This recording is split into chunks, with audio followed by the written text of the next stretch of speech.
Good morning. നമുക്കിന്ന് നല്ലൊരു fish curry വെക്കാവേ. ഇതിൻ്റെ പേര് ഫിഷ് മോളിസം എന്നാണ്. ഫിഷ് മോളിയല്ല, മോളിസം. ഈ മീൻ കറി ഉണ്ടോ? വളരെ ഡിഫറെൻറ്റ് ടേസ്റ്റിലുള്ളൊരു മീൻ കറിയാണ്. ഇതിനകത്ത് നമ്മൾ സാമ്പാർ പുളിയോ അല്ലെങ്കിൽ കുടംപുളിയോ ഒന്നുമല്ല ചേർക്കുന്നത്. ഇതിനകത്ത് വിനിഗറാണ് ചേർക്കുന്നത്. അന്നേരം വേറെ വിനിഗർ, ചുവന്നുള്ളി, ഇഞ്ചി, വെളുത്തുള്ളി അതെല്ലാം കൂടെ ചതച്ചിട്ടുണ്ടാക്കുന്ന ഒരു കറിയാണ്. നമുക്കിതെങ്ങനെയാണ് ഉണ്ടാക്കുന്നതെന്ന് ഒന്ന് നോക്കാം.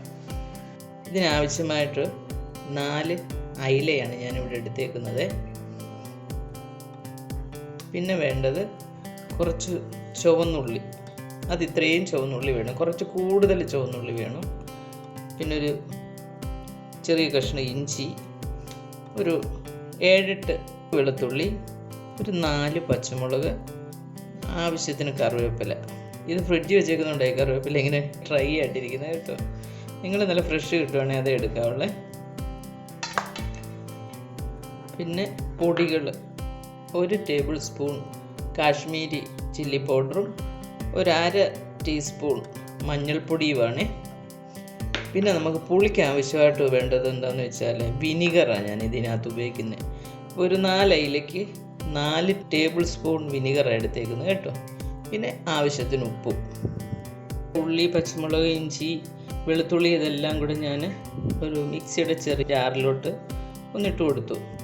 ഇഞ്ചി ചെറുതായിട്ട് ഞാനൊന്ന് അരിഞ്ഞ്, കാരണം എന്താ വെച്ചാൽ അല്ലെങ്കിൽ അതിങ്ങനെ കുറച്ച് വലുതായിട്ട് കിടക്കും. നമ്മൾ ഒന്ന് ചതച്ചല്ല എടുക്കത്തുള്ളൂ, അരയ്ക്കത്തില്ലല്ലോ. നമുക്കിതൊന്ന് ചതച്ചെടുത്തുകൊണ്ട് വരാം. നമ്മൾ ഒരു ചട്ടി വെച്ചിട്ട് ഒരു 2 ടേബിൾ സ്പൂൺ വെളിച്ചെണ്ണ ഒഴിച്ചു കൊടുത്തിട്ടുണ്ട്. ഇതിലേക്ക് നമ്മൾ ചതച്ച് വെച്ച ആ കൂട്ട് നമുക്ക് ഇടണേ.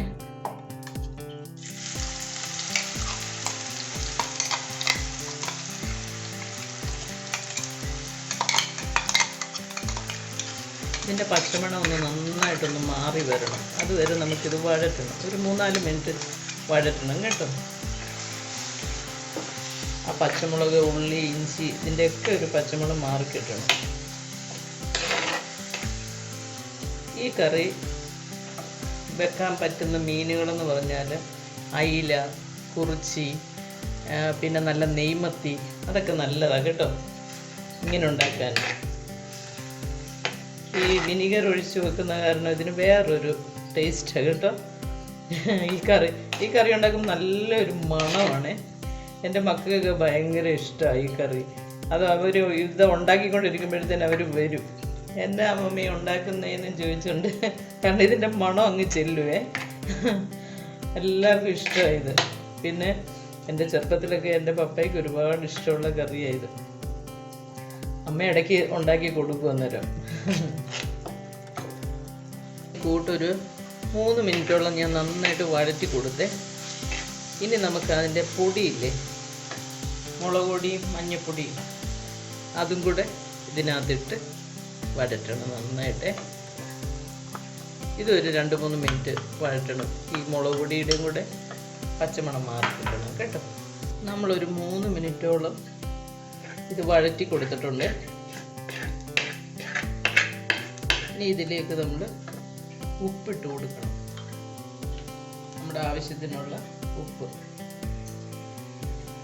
പിന്നെ നമ്മൾ എടുത്തു വെച്ചിരുന്ന വിനിഗർ ഒരു 4 ടേബിൾ സ്പൂൺ എന്ന് ഞാൻ പറഞ്ഞിട്ട് അതും കൂടെ ഒഴിച്ചു കൊടുക്കണം. പുളി നിങ്ങൾക്ക് കുറച്ചുകൂടെ വേണം. ഓരോരുത്തർക്കും പുളി, ഉപ്പൊക്കെ ഞാൻ നേരത്തെയും പറഞ്ഞിട്ടുണ്ട്. അതൊക്കെ ഓരോരുത്തരുടെ ഇഷ്ടങ്ങളാണ്. ചിലർക്ക് ഇച്ചിരി പുളി കൂടുതൽ വേണം. അങ്ങനെയാണെങ്കിൽ അത് നോക്കിയിട്ട് കുറച്ചുകൂടെ വിനിഗർ ഒഴിച്ചു കൊടുക്കാം കേട്ടോ. ഇതൊക്കെ തിളച്ച് കഴിയുമ്പോൾ നമ്മൾ നോക്കുമല്ലോ. എന്നിട്ട് പുളി കുറച്ചുകൂടെ വേണമെങ്കിൽ ആ സമയം നമുക്ക് വിനിഗർ കുറച്ചുകൂടെ നമുക്ക് ചേർത്ത് കൊടുക്കാം. ഇനി ആവശ്യത്തിന് വെള്ളം, ഒരുപാട് വെള്ളം ഒഴിക്കരുത്. ഇത് കുറച്ച് കുഴഞ്ഞിരിക്കുന്ന ഒരു ടൈപ്പ് കറി, ഒരുപാട് വെള്ളം ഇല്ലാതെ.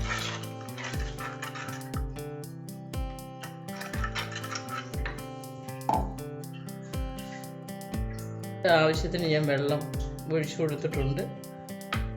പിന്നെ നമ്മുടെ കറിവേപ്പില ഇതൊന്ന് തിളച്ച് വരുമ്പോൾ എന്നിട്ട് മീനും കൂടി ഇട്ട് കൊടുക്കാവേ. ഇതിൻ്റെ ഇടയിൽ നമുക്ക് ഉപ്പും എല്ലാം നോക്കിക്കണം. ഉപ്പും പുളിയൊക്കെ എങ്ങനെയാണെന്ന് വെച്ചാൽ ഇതിപ്പോൾ ആവശ്യത്തിനുള്ള പുളിയുണ്ട്. ഞാൻ 4 ടേബിൾ സ്പൂൺ ഒഴിച്ച് കറക്റ്റ് പുളിയാണ് കേട്ടോ. ഇത് തിളച്ച് വന്നിട്ടുണ്ട്. ഇനി നമുക്ക് മീൻ ഇട്ട് കൊടുക്കാം. നമ്മളെപ്പോഴും മീൻ മുറിച്ച് വെച്ച് കഴിഞ്ഞിട്ട് നമ്മൾ കറി വെക്കാനായിട്ട് ഇടത്തില്ലേ ചട്ടിയിലോട്ട്, അതിന് തൊട്ട് മുമ്പ് കുറച്ച് വെള്ളം ഒന്നും കൂടെ ഒന്ന് കഴുകി കളയണേ. ഞാനിപ്പം വെള്ളം ഒഴിച്ച് കഴുകി വെച്ച മീനാണിത്. അപ്പോൾ അതിൻ്റെ ബ്ലഡോ എന്തെങ്കിലുമൊക്കെ ഉണ്ടെങ്കിൽ അത് കുറച്ചങ്ങ് മാറി കിട്ടും. മീനെല്ലാം ഞാൻ ഇട്ട് കഴിഞ്ഞു. ഇനിയിപ്പോൾ നമുക്കിത് അടച്ചു വെച്ചിട്ടൊരു 7-8 മിനിറ്റ് അടച്ചു വെച്ച് വേവിക്കും. ഇടയ്ക്കൊന്ന് ചെറുതായിട്ട് ഒരുപാട് ഇട്ട് ഇളക്കരുത്. ഇത് നടുക്ക് മാത്രം ഇങ്ങനെ ഒന്ന് ഇളക്കി കൊടുക്കണം. കാരണം എന്താണെന്ന് വെച്ചാൽ ഈ ഉള്ളി ചതച്ചതല്ലേ, അപ്പോൾ ഇത് ചട്ടിയുടെ അടിയിൽ ചിലപ്പോൾ ഒന്ന് പിടിച്ചെന്നിരിക്കും. അപ്പോൾ നമ്മൾ ഈ നടുക്കൂടെ ചെറുതായിട്ടൊന്നിട്ട് ഇങ്ങനെ ഒന്ന് അനക്കി കൊടുക്കണം ഇടയ്ക്ക് കേട്ടോ. എപ്പോഴും ഇടരുത്, അല്ലാതെ കുത്തി ഇളക്കുകയും ചെയ്യരുത്. മീൻകറിയിൽ ഒരിക്കലും ഇങ്ങോട്ട് കുത്തി ഇളക്കരുത്, മീനെല്ലാം പൊടിഞ്ഞു പോകും. നമുക്കൊരു 5-6 മിനിറ്റ് കഴിഞ്ഞ് ഇനി നോക്കാം. ഇത് അടച്ചിട്ട് വേവിക്കാൻ പോവാം. ഞാൻ ഒരു 6 മിനിറ്റ് ഇത് വേവിച്ചിട്ടുണ്ട്. അതാ ഇങ്ങനെ ഈ പരുവത്തിൽ വേണമെങ്കിൽ നമുക്ക് കുറച്ചുകൂടി ഇത് പറ്റിക്കാം. ഇച്ചിരി തീയൊന്ന് കൂട്ടി വെച്ചാൽ മതി. പക്ഷേ ഇതിൻ്റെ ഇടയിൽ അത് പെറ്റി പിടിക്കാതിരിക്കാൻ പ്രത്യേകം ശ്രദ്ധിക്കണേ. അത് ചെറുതായിട്ട് ഈ സ്പൂണിട്ട് ഇങ്ങനെ ഒന്ന് അതിൻ്റെ അടിയിൽ ചെറുതായിട്ട്, ഒരുപാട് ഇളക്കരുത്, അതെല്ലാം പൊടിഞ്ഞു പോകും. അപ്പം അതിങ്ങനെ റെഡി ആയിട്ടുണ്ട്. ഇനി ഇതിനകത്തൊരു സ്വല്പം ഉലുവപ്പൊടി ഞാൻ ചേർത്ത് കൊടുക്കുവേ. അത് ഈ കറി ഈ പരുവാകുമ്പോൾ വേണം നമുക്കത് ചേർക്കാൻ. ഒരു നുള്ളിൽ ഇങ്ങനെ ഒന്ന് അതിൻ്റെ പുറത്തുകൂടി ഇങ്ങനെ ഒന്ന് ഇട്ട് കൊടുത്താൽ മതി. അപ്പോൾ ഒരു പ്രത്യേക മണമൊക്കെ വരും നമുക്ക്. എന്നിട്ട് ഇത് അടച്ചു വെച്ചിട്ട് സിമ്മിൽ വേവിക്കണം. ഒരു 3-4 മിനിറ്റ് സിമ്മിലാക്കി ഇട്ടേക്കണേ. അത് കഴിയുമ്പോഴത്തേന് ഈ കറി റെഡിയാവും. 4 മിനിറ്റ് നമ്മൾ സിമ്മിൽ ഇട്ടിട്ടുണ്ട്. ഇനി അതൊന്ന് തുറന്നു നോക്കും.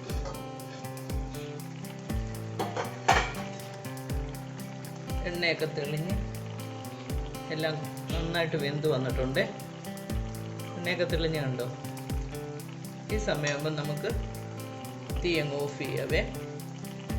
വളരെ ടേസ്റ്റായിട്ടുള്ള, ഡിഫറെൻറ്റ് ടേസ്റ്റായിട്ടുള്ള, അതാണ് പറയേണ്ടത്. അങ്ങനെ ഒരു നല്ലൊരു കറി തയ്യാറായി. നിങ്ങളെല്ലാവരും ഇത് ട്രൈ ചെയ്യണേ. Thank you.